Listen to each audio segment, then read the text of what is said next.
Assalamualaikum warahmatullahi wabarakatuh. Perkenalkan, nama saya Nafal Irzal dengan NIM E1121231078, mata kuliah Antropologi Pendidikan, dosen pengampu Mbak Dwi Sulfijunida. Di sini saya ingin membuat video tugas UAS dari Mbak Dwi, yaitu ada 5 soal untuk membahas isu-isu pendidikan. Soal di nomor 1 ini ada, saat ini banyak anak remaja memperoleh pengetahuan TikTok. Pengetahuan tidak hanya dari sekolah, tapi juga dari media sosial, YouTube, TikTok, game online, dan berbagai macam media lainnya. Menurut Anda, bagaimana perubahan sumber belajar tersebut mempengaruhi proses pendidikan dan kewawasan nilai budaya dalam masyarakat? Kaitkan jawaban kalian dengan konsep enkulturasi, sosialisasi, atau pendidikan. Pilih salah satu. Nah, di sini pergeseran sumber belajar dari lembaga formal menjadi informal seperti YouTube, TikTok, Instagram, dan game online itu secara fundamental telah mengubah ritme dan pola enkulturasi. Nah, secara antropologis, enkulturasi masa lalu bersifat top and down atau berbasis geografik. Anak itu belajar dari orang tua, dari ketua adat, atau dari lingkungan mereka. Nah, jadi menurut saya, bagaimana perubahan sumber belajar tersebut mempengaruhi pendidikan dan proses dari masyarakat?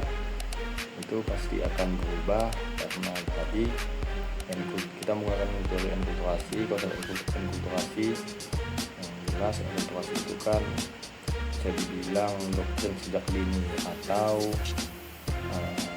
pemberian paham-paham nilai-nilai itu sejak dini. Nah, sedangkan dengan adanya game online, medsos, itu kan menjadi satu hal yang tidak bisa dikasih orang tua atau dikasih ketua adat atau dikasih oleh leluhur mereka untuk gimana memahami suatu nilai-nilai. Nah, sebagai contoh, mungkin ada anak yang besar dan bertumbuh dan berkembangnya itu dari game online. Karena ibu dan bapaknya itu pergi kerja terus, jadi dia sibuk dengan game online. Itu akan mempengaruhi pendidikan dan perubahan pada anak tersebut, karena tadi proses enkulturasi itu terjadi sejak dini, sejak doktrin itu muncul dan ditekan kepada anak tersebut.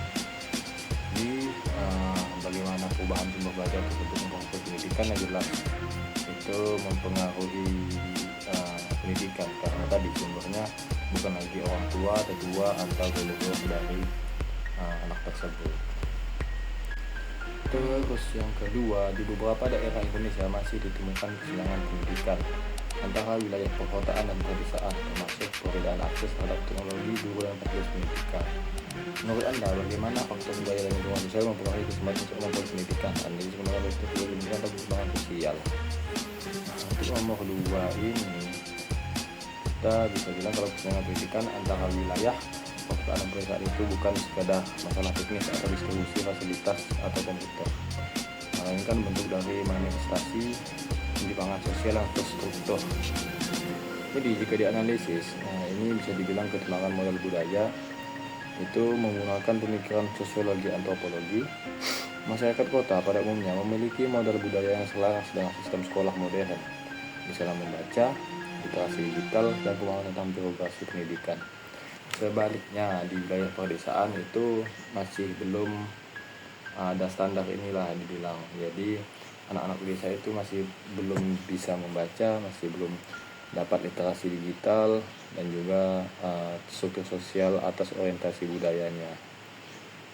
Jadi bisa dibilang kurikulum nasional itu dirancang dengan standar keberhasilan urban, bukan keberhasilan seluruh Indonesia. Terus bisa juga dikaitkan dengan habitus dan ekspektasi sosial. Lingkungan sosial pedesaan yang minim akses infrastruktur seringkali membentuk habitus atau kondisi mental yang terbentuk dari lingkungan yang memandang sekolah formal tinggi-tinggi bukan sebagai kebutuhan utama. Ini jelas banyak masih terjadi di pedesaan, di mana anak-anak itu lebih memilih untuk langsung bekerja dibanding lanjut kuliah. Atau lulus SMP, SD itu udah ada yang bekerja karena tadi adanya struktur yang tidak mementingkan atau mengedepankan pendidikan, tetapi untuk bekerja uang itu masih sangat marak terjadi pola pikir seperti selalu mencari uang itu di perdesaan. Ini itu aja untuk nomor 2. Nomor 3, dalam kehidupan sehari-hari sering ditemukan perbedaan nilai yang diajarkan di rumah dengan nilai yang diajarkan di sekolah atau media digital. Analisis bagaimana anak menghadapi perbedaan nilai tersebut. Menurut Anda, lembaga mana yang saat ini lebih dominan membentuk karakter anak, keluarga, sekolah, atau media digital? Jelaskan argumentasi kalian. Nah, ini mungkin saya cuma sedikit melihat poin-poin yang saya catat. Ini mungkin bisa langsung saya kasih argumen saya. Bagaimana saya melihat perbedaan nilai tersebut? Menurut saya itu lebih dominan mana? Membentuk karakter itu jelas media digital. Kita mengingat sekarang adanya tren TikTok, adanya tren Instagram, tren di medsos itu jelas membentuk dan mengubah pola pikir anak-anak. Apakah sekolah dan keluarga itu tidak lagi berperan dalam pendidikan dan pembentukan karakter anak? Masih berperan, cuman kapasitasnya sedikit. Kita ambil contoh, sekolah itu kan hanya jam 7 sampai jam 3. Hitung 7 atau 8 jam sekolah atau 5 jam. Itu pun tidak full ajar mengajar, ada waktu istirahat, ada waktu makan, ada waktu sholat. Nah, itu tidak full anak-anak mendapatkan pendidikan atau mendapatkan ilmu-ilmu yang ada di sekolah. Belum lagi kita ngomongin tentang infrastruktur sekolah dan fasilitasnya. Itu jelas pembentukan karakter anak jadi sedikit berkurang dari sekolah. Juga sekarang anak-anak udah pada bawa HP ke sekolah. Jadi dari 8 jam dari tersebut itu mungkin 2 jamnya mereka lihat medsos dan itu membentuk karakter mereka. Itu juga di keluarga. Di keluarga saya ya, itu kumpul keluarga cuma makan keluarga cuma kumpul, dan ada beberapa momen ibadah bersih-bersih itu baru kumpul keluarga. Sisanya ya main HP, dan itu akan membentuk pola pikir yang sesuai dengan apa yang ada di isi HP ini. Jadi jelas yang lebih dominan adalah media digital, dan kalau dipungkiri media digital sangat berbahaya, bisa juga sangat bermanfaat seperti pisau bermata dua. Terus nomor 4, saat ini banyak orang tua lebih sibuk bekerja sehingga sebagian proses pengasuhan milik anak dengan pada sekolah, gawai atau pergaulan. Menurut Anda bagaimana perubahan pola pengasuhan tersebut mempengaruhi proses pendidikan anak dalam konteks budaya?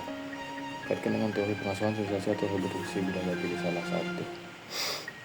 Oke, di sini fenomena pengalihan fungsi pengasuhan dari orang tua yang sibuk bekerja kepada sekolah atau gadget atau gawai dapat dikupas tajam melalui lensa reproduksi budaya. Teori ini melihat bagaimana struktur sosial dan nilai kultural diwariskan dari satu generasi ke generasi berikutnya untuk mempertahankan tatanan yang ada. Di sini ada beberapa poin. Komunikasi pengasuhan, proses sosialisasi anak yang dulunya berbasis pada kehangatan hubungan kekerabatan atau kinship, kini mengalami institusionalisasi dan komodifikasi.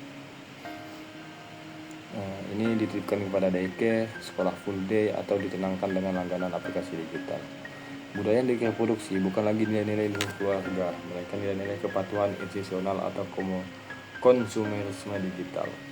Jadi di sini agak disayangkan kenapa orang tua itu tidak mengasuh anaknya atau tidak memberi nilai-nilai pada anaknya secara penuh, yang penuh setengah. Itu agak disayangkan karena kita tahu kita nitipin anak ke daycare, ke sekolah full day, itu bukan kita yang mengajarkan anak kita tentang nilai-nilai. Sedangkan kita orang tua pasti ingin anak-anak kita itu tumbuh dan berkembang sesuai dengan nilai-nilai yang kita mau. Tapi kita tidak mau mengasih nilai-nilai itu tersebut.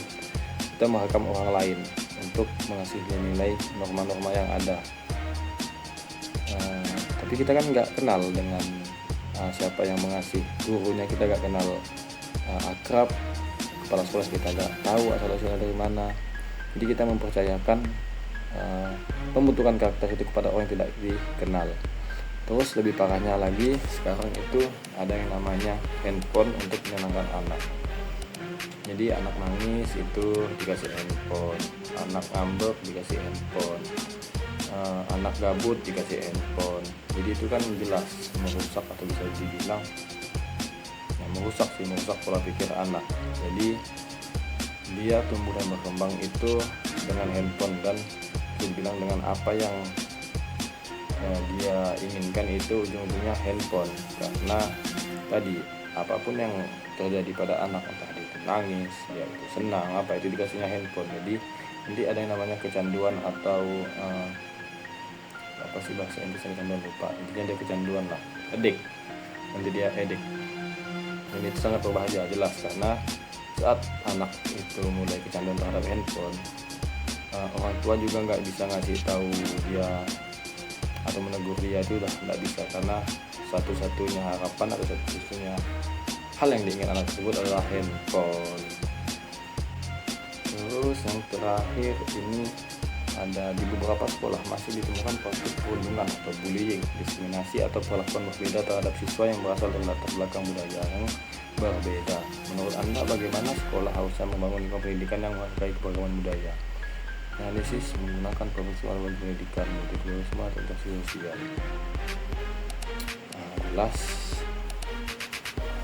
hal-hal perundingan atau bullying atau diskriminasi ini tidak bisa dibenarkan apapun alasannya, entah itu alasannya agama, iseng, ras, suku, budaya, itu tidak bisa dibenarkan, karena praktik perundungan ini akan membuat suatu efek yang dimana anak yang menjadi korban itu akan trauma.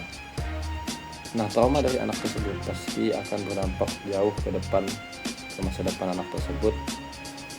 Jadi anak itu gagal dalam hidup karena masih dihantu-hantui oleh trauma pas masa-masa sekolah.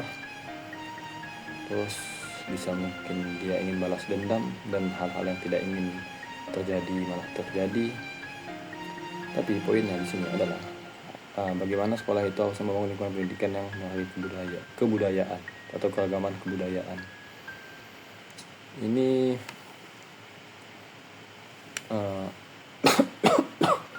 sekolah ini bisa membangun yang namanya reformasi kurikulum atau pedagogi kritis. Sekolah perlu mengintegrasikan profesi multikultural ke dalam seluruh mata pelajaran. Ini biasa ada di BPKN, ada di mata pelajaran agama. Ini bisa kadang dibilang kalau Indonesia itu Bhinneka Tunggal Ika, beragama tetap satu jua.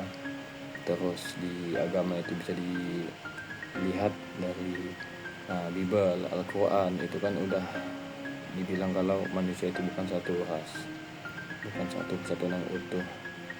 Terus menciptakan ruang interaksi egaliter. Ini diskriminasi subuh karena adanya prasangka akibat minimnya penerimaan budaya yang setara.